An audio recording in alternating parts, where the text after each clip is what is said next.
생각 나눔 인문고전과 성경 세 번째 2부 인문고전을 뛰어넘는 성경 1, 2부에서는 인문고전에 대한 깊은 사색을 통해 성공한 여러 인물들을 통해 인문고전 독서의 중요성을 말했다. 그와 함께 성경을 읽는 것의 중요성도 언급했다. 이번에는 그 차원을 넘어 한 단계 더 올라가 보도록 한다. 1. 인문고전의 한계. 인문고전을 열심히 읽으면 성공한다는 말을 하고자 하던 것이 아니었는가? 인문고전을 완전하게 섭렵하지 못한 입장에서, 아니 한 권이라도 제대로 소화하지 못한 입장에서 함부로 말하는 것이 두렵기까지 하지만 말해야겠다. 인문고전은 한계가 있다. 동물들은 생존을 위해서 사냥법을 배우고 생존 기술을 배운다. 인간에게 생존의 기술은 결국 학습이다. 인문고전 독서는 학습으로서 생존 기술에 해당한다. 피지배 계급으로 전락하지 않기 위한 처절한 몸부림이다. 문명의 혜택을 받지 못한 밀림의 원주민에게 휴대폰을 주면 거울로 쓰거나 받침대로 쓸 수도 있다. 휴대폰을 만든 사람에게 물어보지 않고는 정확한 작동법을 알 수가 없다. 아무리 휴대폰을 사용하기 쉽게 만들어도 제작자가 사용 설명서를 만들어주지 않으면 100% 활용은 어렵다. 이와 같이 인간에 대한 사용법도 마찬가지다. 동물들이 생존법을 가르쳐 주듯이 인문고전으로 생존법을 가르쳐 주었지만 왜 태어났는지, 무엇을 위해 살아야 하는지에 대한 답은 경험적으로 더듬어 짐작하기로 밖에는 답을 찾을 수가 없다. 인간은 자신의 문제에 대한 답을 알 수가 없다. 또다시 괴델의 불완전성 정리로 좀 더 깊이 설명해 본다. 괴델의 불완전성 정리는 자기 자신을 포함하는 집합으로 정의하는 경우에는 완전하게 증명이 불가능한 명제가 있을 수밖에 없다는 것을 증명했다. 인간은 자기 자신이 포함되지 않는 단체나 체계는 의미 없는 것으로 생각한다. 결국 자기 자신을 언급하는 집합에서 자유롭지 못하다. 즉, 괴델의 불완전성 정리로부터 벗어날 수 없다. 인간이 인간 자체의 창조 목적, 왜 태어났는지에 대한 답을 찾고자 하면 괴델의 불완전성 정리에 의해서 인간이라는 차원을 넘어서는 한 단계 높은 차원에서 정보를 받아들여야만 완전한 답을 찾을 수 있는 것이다. 한마디로 작품이 스스로 자신이 왜 만들어졌는지를 물어도 답은 작가에게 있는 것과 같다. 그러면 왜 성경이 답이 될 수 있는가? 인간이라는 작품의 작가가 인간을 위해서 기록한 매뉴얼 같은 책이기 때문이다. 말 그대로 창조 목적을 밝히고 있는 책이다. 왜 태어났니? 라는 답도 없는 질문에 대한 답이 있는 유일한 책이다. 또한 인문고전으로서의 가치를 이미 갖추고 있는 고전 중의 고전이면서도 여기에 더하여 창조주 하나님과 대화할 수 있는 방법을 제시하고 있다. 그 말은 하나님의 생각을 받는 실예가 성경 여러 곳에서 제시되어 있고, 실제로 하나님은 인간에게 음성으로 말씀하실 때 교과서와 같은 성경의 내용을 인용하신다. 성경을 기록하신 목적 자체가 인간과의 대화이기 때문이다. 왜 대화를 하려고 하실까? 대화를 통해 사랑을 이루길 원하셨고, 그것이 창조 목적이기 때문이다. 또한 성경에는 영적인 세계에 대한 내용들이 부분적이지만 정확하게 나와 있다. 어떻게 하면 자신의 영을 성장시킬 수 있는지도 알 수 있다. 인문고전이 지식, 정신, 사상, 마음의 영역을 의미하는 혼적 차원이라면 성경은 혼적 차원보다 더 높은 영적 차원의 단계까지 포함하고 정확한 방향과 방법들을 보여주고 있다. 여기서 말하는 혼적 차원과 영적 차원은 성경에서 말하는 아래의 내용을 보면 알 수 있다. 데살로니가전서 5장 23절. 너희 온 영과 혼과 몸이 우리 주 예수 그리스도 강림하실 때에 흠없게 보존되기를 원하노라. 각자 사람에게는 영혼, 육이 있기 때문에 정신, 마음, 생각이 혼적 차원이라면 하나님과 통하는 영이 있어서 인간은 영적 차원까지 넘나들며 그 차원까지 오를 수 있는 가능성이 있는 존재라는 뜻이다.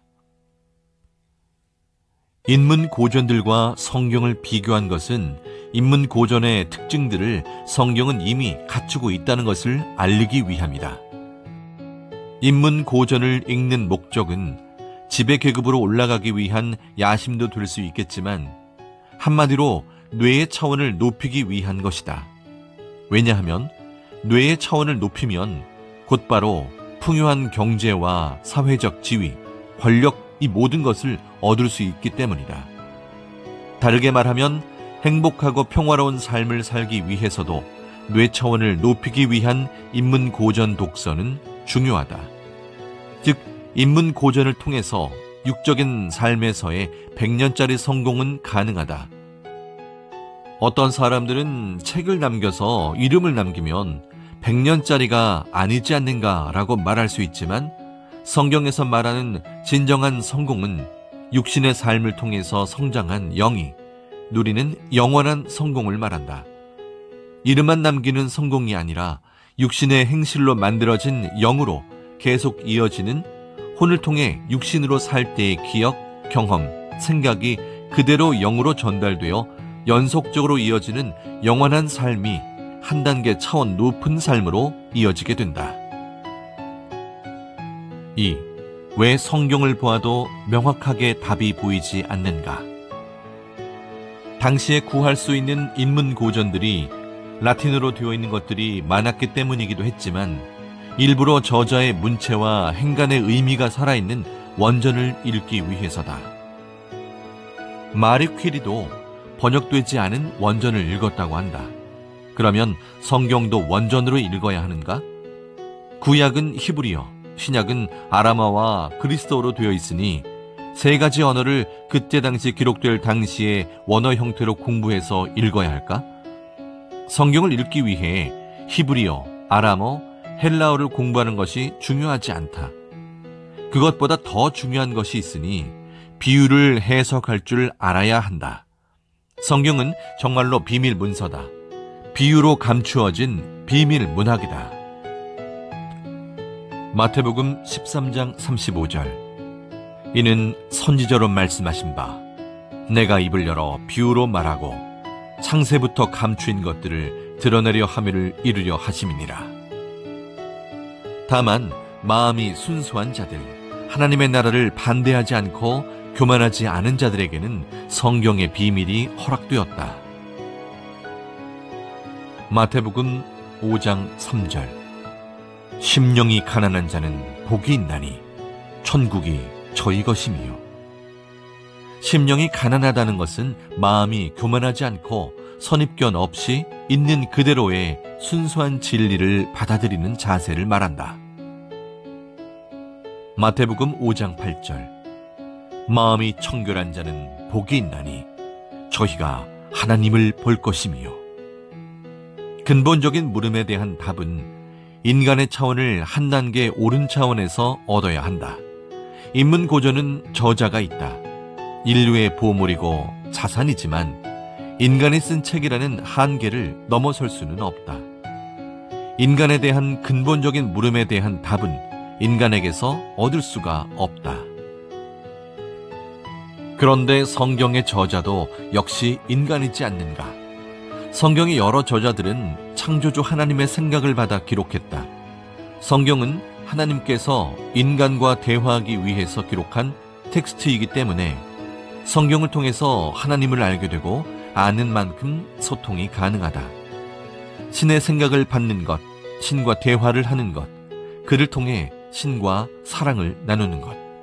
이제는 인문 고전으로서의 성경이 아니라 신의 사랑의 메시지로서 성경을 봐야 할 때다. 3. 사랑의 메시지로서 성경. 성경도 기록한 목적이 있다.